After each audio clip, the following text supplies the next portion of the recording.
tipped their hats when they passed a gangster on the streets.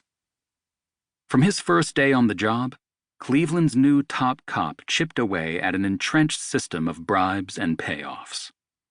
Ness took an aggressive, hands-on approach, insisting that he would not be a remote director, chained to a desk at City Hall.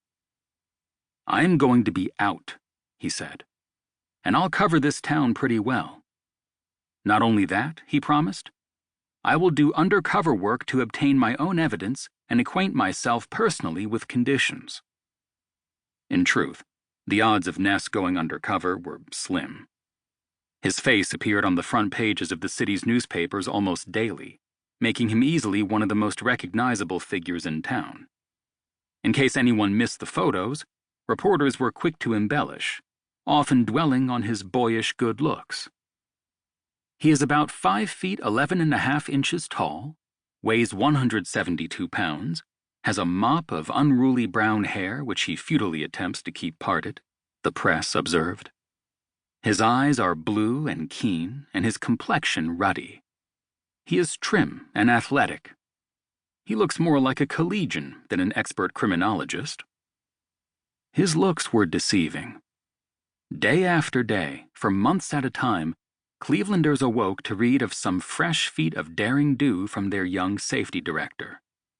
Ness had kicked open the doors of an after-hours gambling parlor while the city slept, or cracked down on an extortion racket, or rousted a crooked precinct captain. "There was never anybody like him," said one admirer.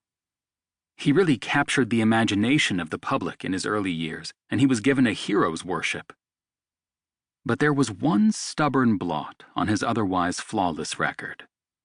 Beginning in 1934, and continuing on Ness's watch, a string of brutal murders staggered the city.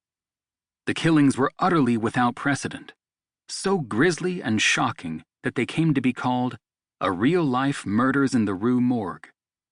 Though Cleveland had seen more than its share of violent crime, being nearly as mobbed up as Chicago and New York, these murders were chillingly exceptional. Each of the victims had been beheaded. Some, it appeared, while still alive. The remains, in most cases, were painstakingly dismembered and scattered across the city. The horror took many forms. A pair of schoolboys would stumble over a headless torso, or a hacked-off section of an arm or a leg would be spotted floating down the Cuyahoga River, or a severed head would appear in a city dump. Each atrocity touched off a fresh cycle of fear, outrage, and calls for action, with thunderous headlines such as, "The Mad Butcher Strikes Again," and "Who is this mad torso killer?" 50 years earlier, the entire world had recoiled as a series of horrific crimes unfolded in London's Whitechapel district. Now, it seemed, an unnervingly similar note of terror had been struck in America. "Cleveland's torso killer," read one national headline, "slays in same manner as Jack the Ripper." There were many parallels, certainly, but also troubling inconsistencies that posed a challenge to investigators. No pattern could be seen in the tally of the dead. There were men and women, blacks and whites, straights and gays.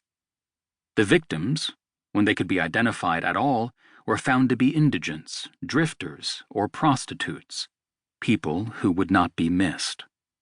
Some were known to have been living rough in the hobo jungles of Kingsbury Run, a dried-up riverbed that cut across the city's southeast side. This gloomy no-man's land, a patchwork of trash heaps, cooking fires, and pools of industrial sludge, served as the killer's hunting grounds. Cleveland's Detective Bureau launched a massive effort, putting in hundreds of hours of overtime. When conventional methods failed to bring results, they pushed themselves to devise fresh ones. A veteran detective named Peter Murillo even set himself out as bait, disguised in hobo gear, but the killer remained elusive. Many hoped that the investigation had reached a turning point when Eliot Ness took personal charge in September of 1936, but the scientifically trained investigator appeared just as flummoxed as the army of detectives under his command.